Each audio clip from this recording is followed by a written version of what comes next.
I'm Samantha, though everyone just calls me Sam. I'm 32, and for as long as I can remember, I've been the middle child who blends into the background. Being sandwiched between my older sister Melanie, the golden child, and Josh, the youngest and still figuring himself out, has always been a strange balancing act. It's like I've spent my life living in the shadow of someone else's spotlight. Melanie, 3 years older than me, is the epitome of what our mother, Cynthia, defines as success. She's a corporate attorney who married her college sweetheart, David, a surgeon. Together, they have two ridiculously photogenic kids and live in an immaculate house in the upscale neighborhood of Westfield. Melanie's life is the picture you see in glossy magazines, the one everyone thinks they want. Meanwhile, I'm just Sam, working a steady but unremarkable career in marketing, living in a modest apartment in the city, and single until about a year ago when Emily entered my life. Mom has never been subtle about her favoritism. At every family gathering, she somehow finds a way to bring the conversation back to Melanie. Whether it's about her latest case, the new renovations on her house, or her kids' accomplishments, Melanie's achievements are celebrated like national holidays. Me? I've learned to smile and nod through it all. I've been independent since my early 20s, pay my bills on time, and even graduated college with honors. But when I walked across that stage, Mom's reaction was a tepid "That's nice, dear." So, how's Melanie doing? Josh, at 20, is still finding his footing. He's in college and constantly feels the pressure to live up to the impossibly high bar Melanie has set. Mom's advice to him usually boils down to, maybe you should ask Melanie for tips, or you could learn a lot from your sister. I can see how much it weighs on him, even if he doesn't say it out loud. Last Sunday was another one of those infamous family dinners. These aren't so much about bonding as they are about basking in Melanie's glow. The dinner was held at Mom's house in Westfield, where the walls practically hum with her pride in Melanie's success. As we sat down, the air was already thick with anticipation. Mom couldn't wait to share Melanie's latest accomplishment. She was up for a major promotion at her firm. It wasn't even finalized yet, but you'd think she'd won a Nobel Prize by the way Mom was gushing about it. "So proud of Melanie," Mom said, her face lighting up like a Christmas tree. "She's always been destined for greatness." She went on and on, her words weaving a narrative where Melanie was the hero of our family story. I sat there, trying to focus on my mashed potatoes, while Josh played with his fork like it was the most interesting thing in the world. I could tell he felt just as invisible as I did. Then it happened. Mom turned to me and, almost as an afterthought, asked, "So, Sam, anything new in your life?" Before I could even open my mouth, she added with a knowing smirk, "But nothing as exciting as Melanie's news, I'm sure." Something inside me snapped. For years, I'd swallowed the bitterness, told myself it wasn't worth the fight. But this time, I couldn't let it slide. I set my fork down, forced a smile, and said, "Melanie really is the family's favorite project, isn't she?" The room went silent. Even Melanie, who always seemed unflappable, raised an eyebrow. I could tell she was enjoying the attention as usual. Mom, without missing a beat, replied, "Well, Melanie gives us plenty to brag about."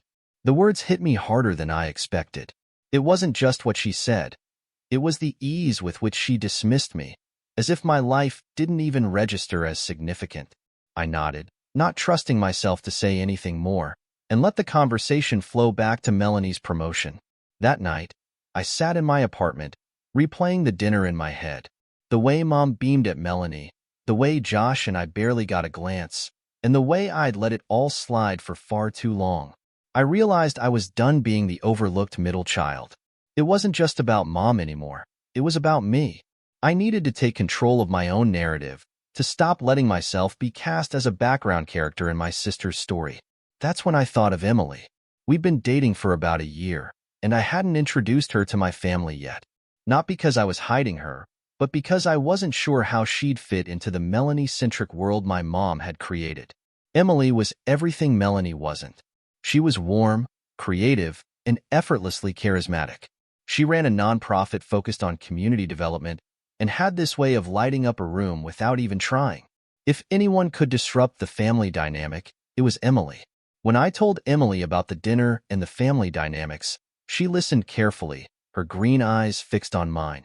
Then she smiled, that mischievous glint I'd come to love, and said, "Sounds like fun. Let's give them something to talk about." I wasn't sure what she meant, but I trusted her. Emily had a way of making things work, of turning even the most uncomfortable situations into opportunities. The next day, I called Mom and casually mentioned I'd be bringing someone special to the next family gathering. Her response was lukewarm at best. She asked a few polite questions about Emily's job and background, but it was clear she wasn't expecting much. Melanie, of course, had her own commentary when she found out. "Finally bringing a date? Huh?" she teased. "It's about time." Her words stung, but I let them roll off. For the first time, I felt like I had a card to play. Emily wasn't just someone I loved. She was a force to be reckoned with. She had already told me she had a few surprises planned for the dinner, but when I asked what they were, she just winked and said, "Trust me." That week, as the dinner approached, I started to feel something I hadn't felt in years: hope. For once, I wasn't dreading a family gathering. I was ready to show them who I really was, to step out of Melanie's shadow and into the light. It was time for a change. The day of the dinner arrived, and I was feeling a mix of nervousness and anticipation. Emily and I arrived at the restaurant right on time, and as soon as we walked in, I could feel the atmosphere shift. Heads turned. Emily had that effect on people. She looked stunning, dressed in a simple but elegant navy dress that hugged her in all the right places. Her confidence radiated, and I knew she was about to leave an impression my family wouldn't forget. The family was seated at a long table in the private dining room, a space Mom had rented specifically to celebrate Melanie's promotion. Well, her almost promotion. Melanie sat near Mom at the head of the table, looking like she'd just stepped off the cover of some lifestyle magazine. Her husband David was beside her, the perfect supportive partner. Josh was slouched near the end of the table, scrolling on his phone, clearly counting the minutes until he could leave. Mom, of course, was glowing with pride, practically buzzing with the opportunity to celebrate her star child. As Emily and I approached the table, the conversation paused. Melanie's eyes widened slightly when she saw Emily, and for a moment, she didn't have her usual composed expression. It was brief, but I caught it, a flicker of surprise. Mom's expression was harder to read. She gave Emily a quick once-over before greeting us with a polite, distant smile. "This is Emily," I said, introducing her with as much confidence as I could muster. Emily extended her hand, her warm smile immediately softening the room. "It's so nice to finally meet all of you. Sam's told me so much about her family." Her charm was effortless, and even Josh perked up, putting his phone away to ask her about the book she had tucked under her arm. "It's a collection of essays on urban development," Emily said, handing it to Josh so he could take a look. "I'm always finding inspiration for my nonprofit work." Josh nodded, clearly impressed. "Sounds way more interesting than anything I've been reading lately." Mom, however, wasted no time in getting to business. "So, Emily," she said, her tone polite, but with that edge of skepticism she reserved for anyone outside the immediate family. "What do you do?" Without missing a beat, Emily explained her work. "I run a nonprofit that focuses on community development in underserved areas. We've been working on building schools and healthcare facilities in neighborhoods that really need them. It's been an incredible experience so far." David leaned forward, his interest piqued. "That sounds fascinating. What kind of funding do you work with?" Emily launched into an explanation about grants and partnerships, mentioning a recent campaign that raised several $1 million. The more she talked, the more engaged David became. Even Mom, despite herself, seemed intrigued, asking a few follow-up questions about Emily's projects. Melanie, however, wasn't having it. "That sounds nice," she said, her tone dripping with passive aggression. "But it must be hard to get people to take something like that seriously. Charity work can seem so, what's the word? Performative these days." Emily didn't miss a beat. She smiled and said, "That's why collaboration is so important. It's never about one person or organization. It's about building something meaningful together." Josh chuckled and said, "Finally, someone at this table with interesting things to talk about." His teasing tone was directed squarely at Melanie, who shot him a glare. "As if to remind everyone why we were there," Melanie cleared her throat and brought the conversation back to her promotion. Mom eagerly picked up the thread, going on about Melanie's hard work and how she'd always been destined for success. I kept quiet, letting the familiar pattern play out, but Emily didn't seem fazed. She listened politely, her smile never wavering. When the appetizers arrived, Emily surprised everyone by pulling out a beautifully crafted scrapbook. "I thought this might be something you'd enjoy," she said, handing it to Mom. "What's this?" Mom asked, flipping open the cover. "It's a collection of stories and photos from our recent projects," Emily explained. "I thought it might resonate with some of the causes you've supported in the past." Mom's expression softened as she turned the pages, pausing every so often to admire a photo or read a caption. For the first time that evening, she seemed genuinely engaged. Melanie, however, wasn't ready to let Emily steal the spotlight. "It's lovely," she said, her tone sharp, "but I imagine it's difficult to measure the real impact of projects like these." Emily didn't rise to the bait. Instead, she thanked Melanie for the observation and gracefully steered the conversation back to the importance of long-term community partnerships. Josh jumped in again, joking about how it was refreshing to have someone new at the table who wasn't afraid to challenge Melanie. The real twist of the evening came when someone mentioned the grand piano tucked in the corner of the dining room. Josh, ever the instigator, asked Emily if she could play. At first, she hesitated, but after some encouragement, she finally agreed. She walked over to the piano, sat down, and began to play. The room fell silent as her fingers danced across the keys, filling the air with a melody that was both haunting and beautiful. By the time she finished, not only was our table applauding, but so were the other diners in the restaurant. Melanie looked like she'd just bitten into a lemon. "I can't imagine where you find the time for hobbies like that," she said, her voice tight. "With my hours at the firm and 2 kids at home, it's hard to even think about playing music." Emily, ever the diplomat, responded with a gracious smile. "It's all about finding balance, I suppose. We all have our own challenges." The conversation continued, but something had shifted. By the time dessert arrived, even Mom was asking Emily questions about her travels, her work, and her hobbies. Melanie, meanwhile, grew quieter and quieter. Then came the unexpected reveal. Melanie let it slip that her promotion wasn't finalized yet. The table went silent for a moment before Emily, sensing the tension, smoothly changed the subject, sparing Melanie further embarrassment. After dinner, as we were leaving, Mom turned to me and said almost to herself, "Emily is quite impressive." I didn't say anything, but inside, I felt a quiet sense of triumph. For once, the focus wasn't all on Melanie. It wasn't just about her accomplishments or her carefully curated life. That night, as Emily and I drove home, I couldn't stop smiling.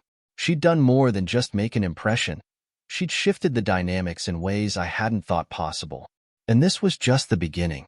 A week after the dinner, the air was still buzzing with the subtle shift in the family dynamic. I could tell Melanie wasn't thrilled about how things had played out, but she hadn't confronted me directly. Instead, she did what Melanie does best, plan her next move. It started with a phone call from Josh. "You're not going to believe this," he said, the faintest hint of amusement in his voice.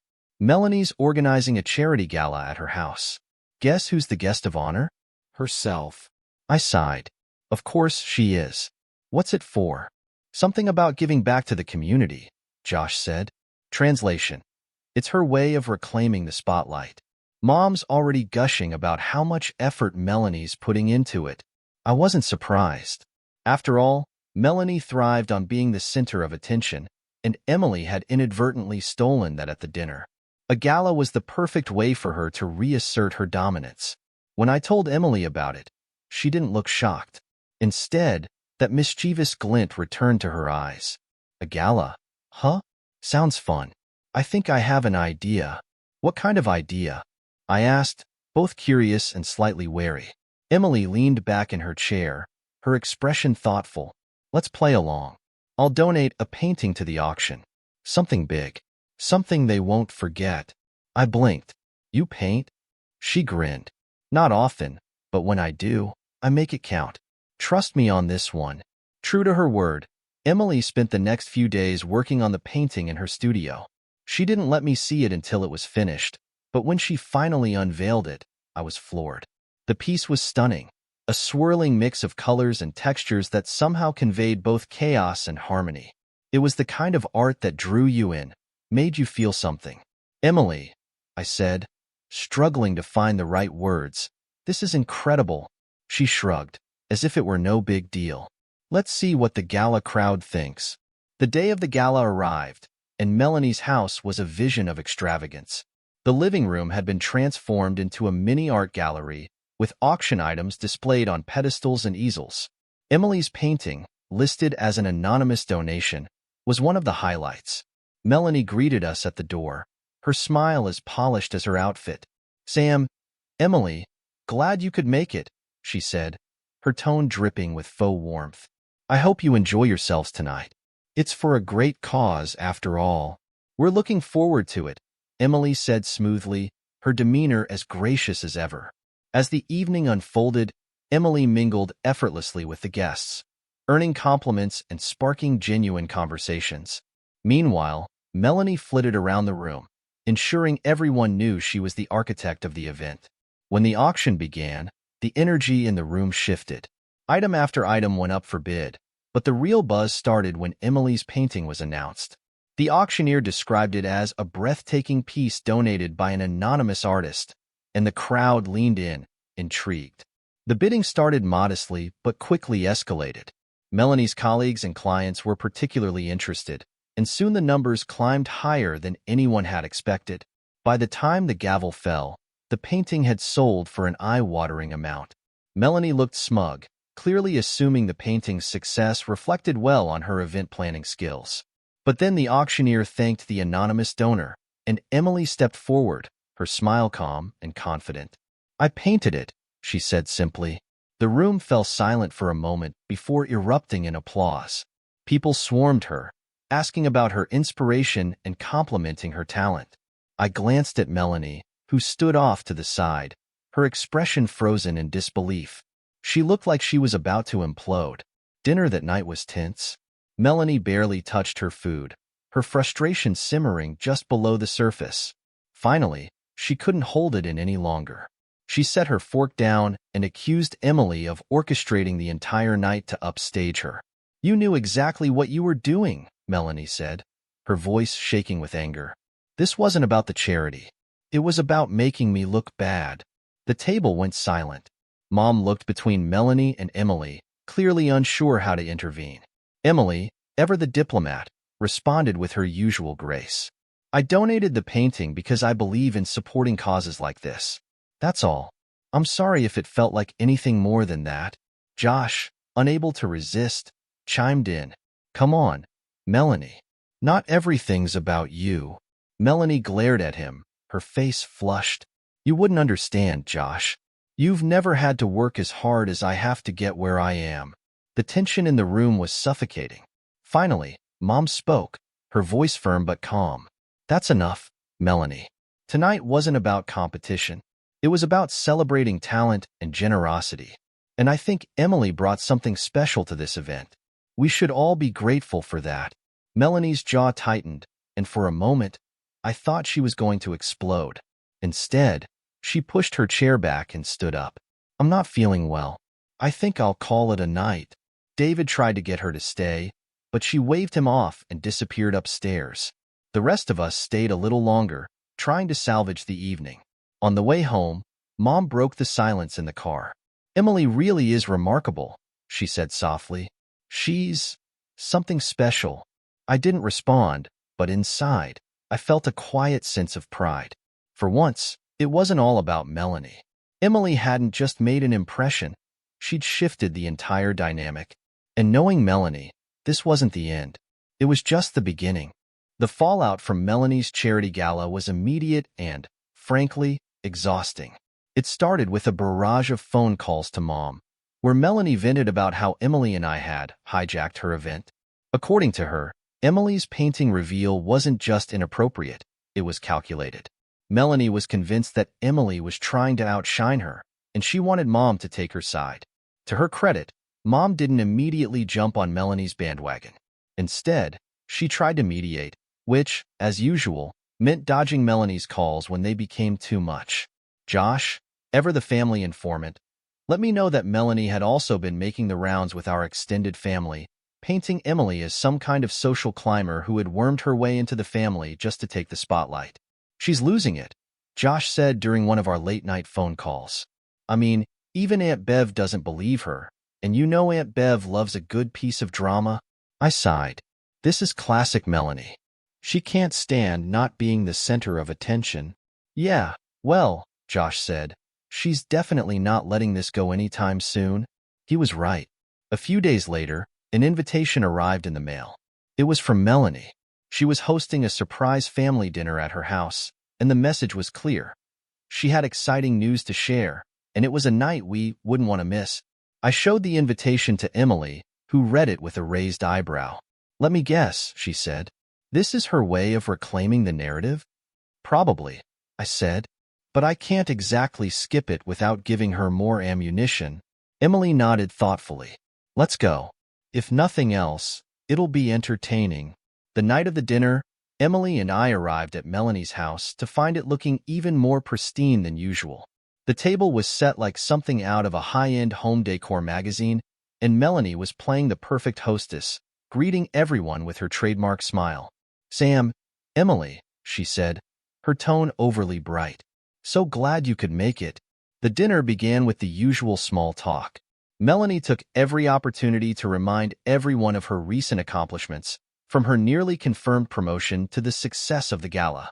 Mom nodded along, but I could tell her enthusiasm wasn't quite as animated as usual. Halfway through the meal, Melanie stood up, raising her glass to get everyone's attention. I want to thank you all for coming tonight, she said, beaming. David and I have some wonderful news to share. We're expecting our third child. The room erupted into congratulations. Mom immediately started brainstorming baby shower ideas, her face lighting up in a way that was all too familiar. Emily leaned over and whispered, called it. When Melanie sat down, she was basking in the glow of the moment, clearly relishing the attention. But then the conversation shifted. David asked Emily about her upcoming plans, and she casually mentioned her performance at an international music festival, a prestigious event she had been invited to after her recital. The timing wasn't deliberate. It was just where the conversation naturally flowed. But the moment Mom heard about the festival, her focus shifted. That's incredible, Emily, Mom said, her voice full of genuine excitement. You must be so proud. When is it happening?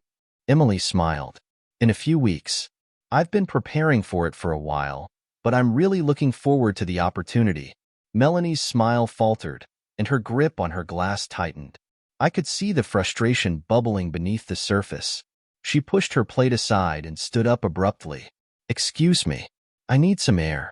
She left the room, and Josh followed her. I could hear faint snippets of their argument from the other room. You can't handle anyone else getting attention, can you? Josh said, his voice sharp. You don't understand, Melanie snapped. She's trying to take everything from me. When they returned, Melanie looked furious, while Josh looked exasperated.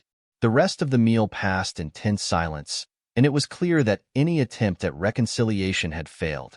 Later that night, after most of the family had left, I overheard Melanie and Mom in the kitchen. You're supposed to support me, Melanie hissed. Not her. Mom's voice was tired but firm. I'm not choosing sides, Melanie. I just want to celebrate everyone equally. You can't keep acting like this is a competition. Melanie stormed out, slamming the door behind her. In the days that followed, the family became even more divided. Some relatives sided with Melanie, buying into her narrative that Emily was trying to upstage her. Others, including Mom and Josh, rallied around us, tired of Melanie's constant need to dominate every situation. Then came Melanie's next move. She announced plans to renew her wedding vows in a lavish ceremony, conveniently scheduled for the same weekend as Emily's recital. She's really pulling out all the stops, Josh said when he told me about it. I swear, she's doing this just to spite you. When Mom found out about the scheduling conflict, she didn't hesitate.